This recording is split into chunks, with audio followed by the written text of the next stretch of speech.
Finally આજે હું આણંદ જાઉં છું.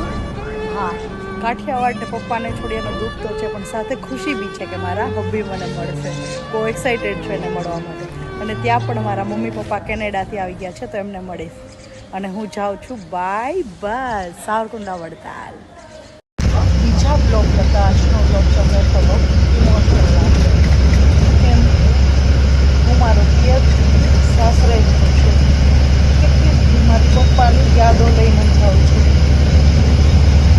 તો મારા ગામની ગલી, મારું ઘર, જીવન થાય મારી જેવી ડગલે પગલે ચાલતી મારી દીશું, મારો જીવ મીઠું ભૈયા, બધી છોડી સાસરે જાઉં છું. મારા ઘરના વડીલે મારા ફઈ એને તો મેં કહ્યું જ નથી કે હું જાઉં છું, નહીં તો આખો દિવસ જમશે નહીં અને રડ્યા કરશે. સો સોરી, બટ હું જાઉં છું અને તમને રોજ કોલ કરીશ, પણ તમારું ધ્યાન રાખવાનું છે. ઓકે, બસમાં ફૂલ્લી એન્જોય કરું છું કારણ કે મારા ફેવરિટ ઓલ્ડ સોંગ વાગે છે. ધમાકેદાર જલસા છે મારે.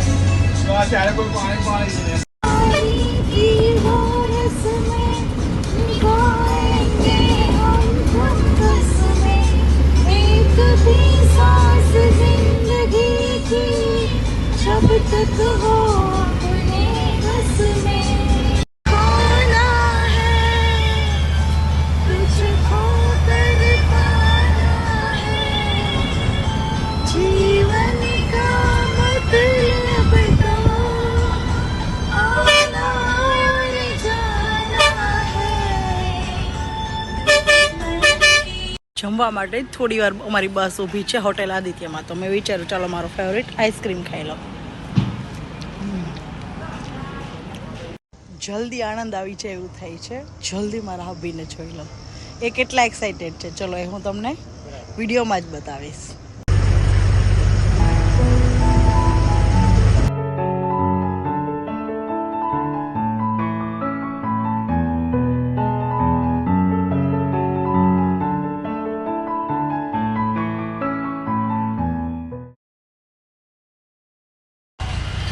જલ્દી પહોંચ્યું છે પણ બસ બહુ ટ્રાફિકમાં ફસાણી છે.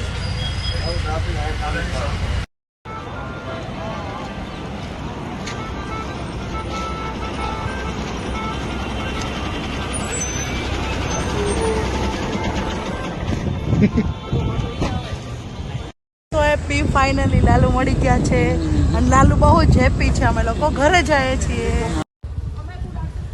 ફાઇનલી જન્નતમાં પહોંચી ગઈ છું. મારું ઘર બહુ નજીક છે, મારી સોસાયટી આવી ગઈ છે. સુપર, કંઈ ન ઘટે. ગણેશ પૂજાની તૈયારીઓ ચાલે છે. જો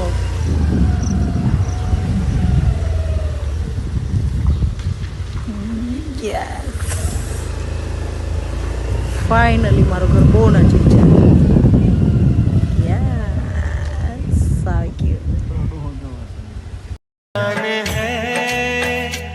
ये तो सच है कि भगवान है मगर फिर भी अनजान है. ફાઇનલી ઘરે પહોંચી ગઈ છું. પાપા તમારે ટાઈમ ટુ ટાઈમ એક્સરસાઇઝ કરવાની છે અને હું નેક્સ્ટ ટાઈમ આવું ત્યારે દોડતા થઈ જવાનું છે. ઓકે, લાઈક કરો, શેર કરો અને સબસ્ક્રાઈબ કરો.